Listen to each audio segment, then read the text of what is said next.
Love as an attachment, as I have learned, is very painful because it requires something from the other person, a reciprocation, a giving out of that resource of love, a kind of understanding. That is conditional love, which is the social paradigm of a loving relationship.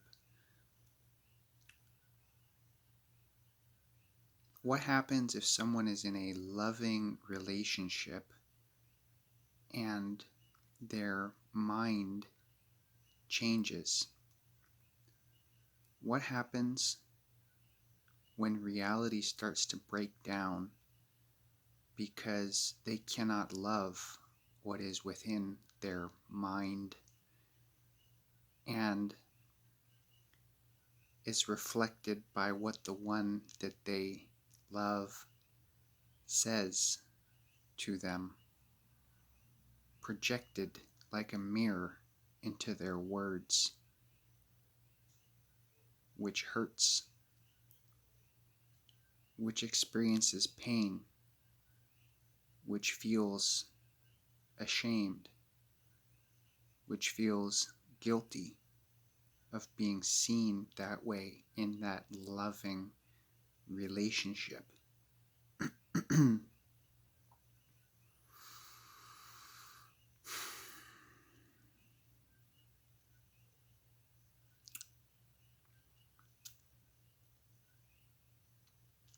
That's because love is being held in such a context as that. It requires a reciprocation, a mutual, maybe even a psychic understanding, a give and take.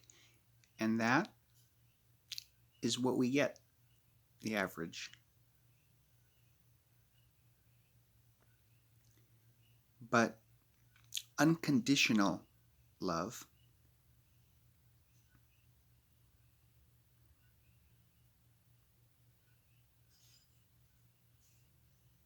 may or may not be present.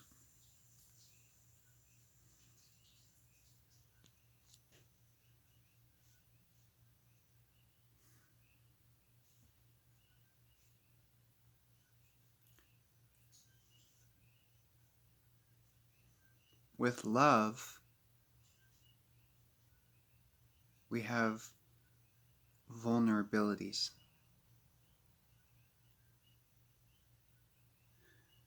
With love, we're susceptible to pain, to being controlled by the other person, what they think of us.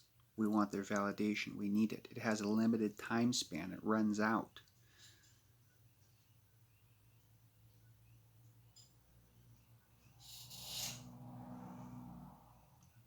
Forget about any definitions you've heard of love from other people. It's not a loving thought to look at love as a program, to look at it as hardwired emotional responses. That's not love. That's manipulation. And I've been in love.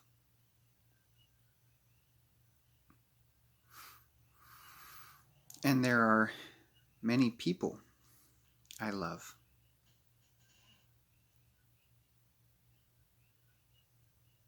If you picture a scale or a map, if you picture hierarchies of levels of love, and you picture a 9 being conditional love, which is what I'm describing, and then you picture a 10 being unconditional love,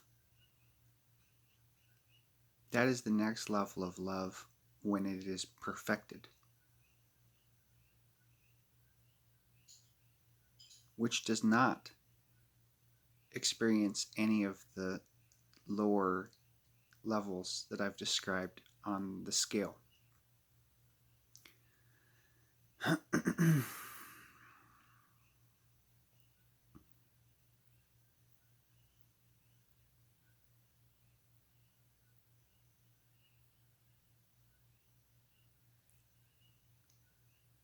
by withholding an opinion of what society thinks about love, or that specific opinion,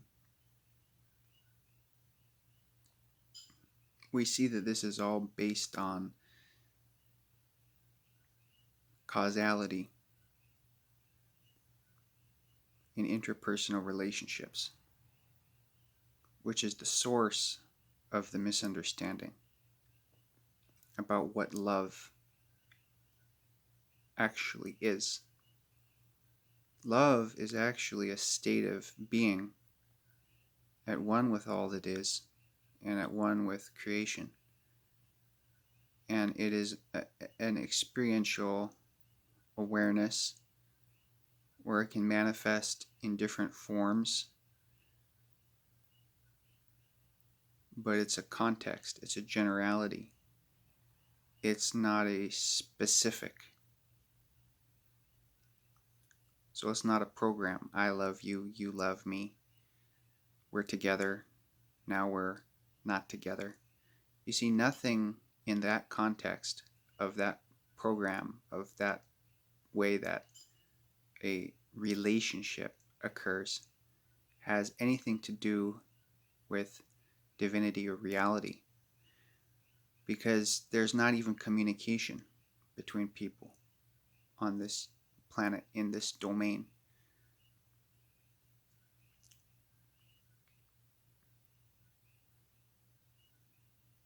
It's occurring in the mind of each individual observer, and it's solitary. If it was real, you couldn't fall in love and you couldn't fall out of love.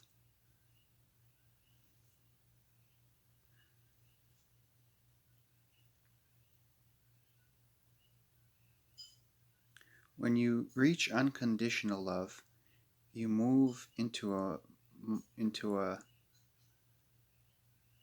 into a broader awareness. When you reach unconditional love, you don't doubt yourself.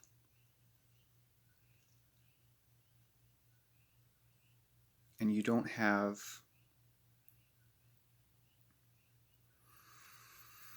the same need for that artifact, that mentalization of love, to be returned to you by others, and therefore expected to give them as if it's something that can be traded.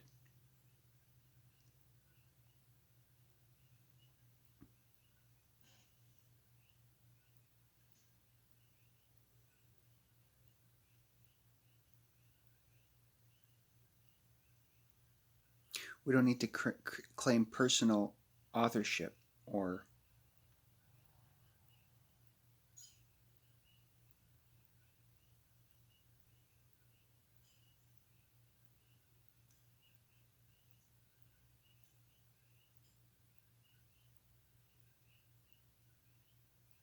have any pride about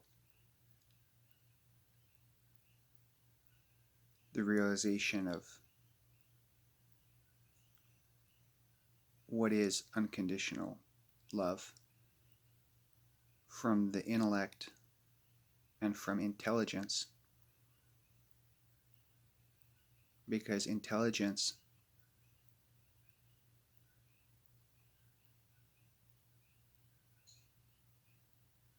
can take you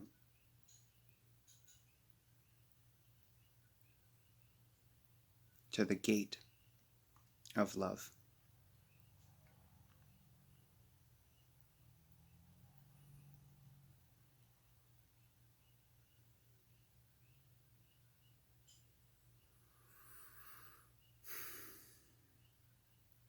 But it's not something that you can learn from someone.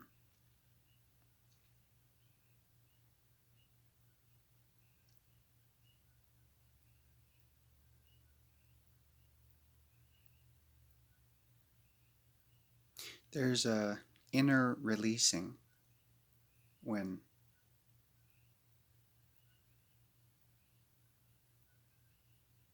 everyone is at unconditional love because there's no longer any discomfort being created by the mind. So we're free to have love and give love unconditionally and freely and wherever it's needed, wherever our attention goes. And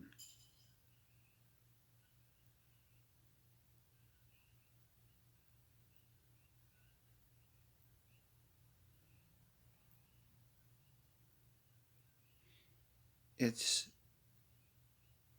it's um it's opposite really. um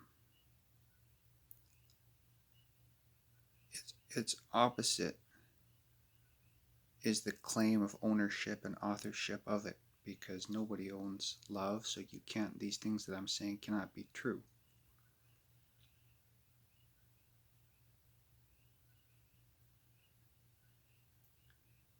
So when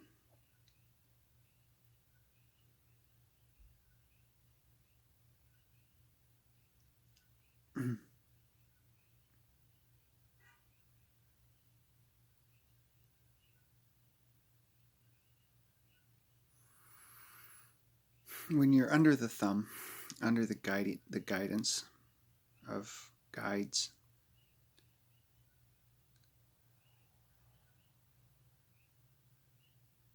you can be loyal, but loyalty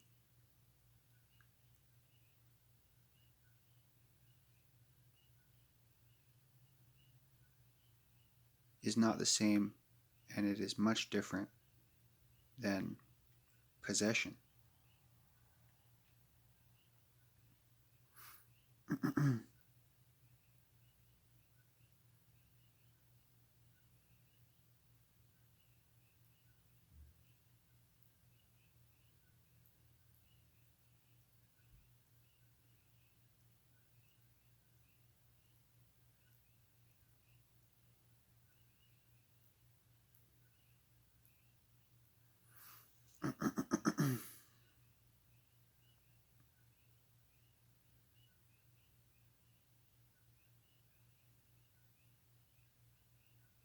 So to transcend that belief system then of what is loving versus what is not loving, there has to be a willingness to transcend the solar plexus personal need of I want, me, and let go of trying to show that or give that to somebody. And in return, there's a great reward.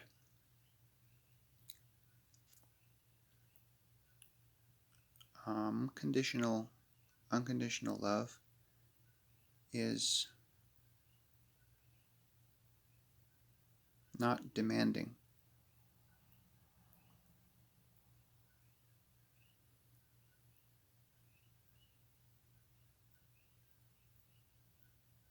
Whereas conditional love is demanding.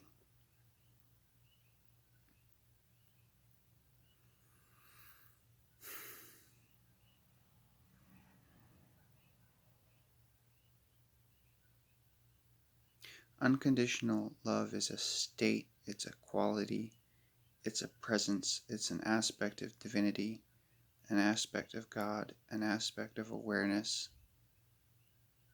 and it's not a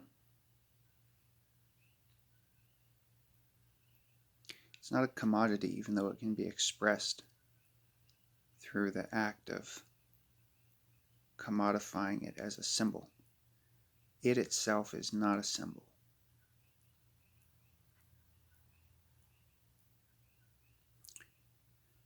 In my experience, when there's love without unconditional love, there's fear that comes into the experience because one is separate, one is not attached, one is in a different location than the beloved. And so, to find unconditional love, one simply must surrender and let go and be that.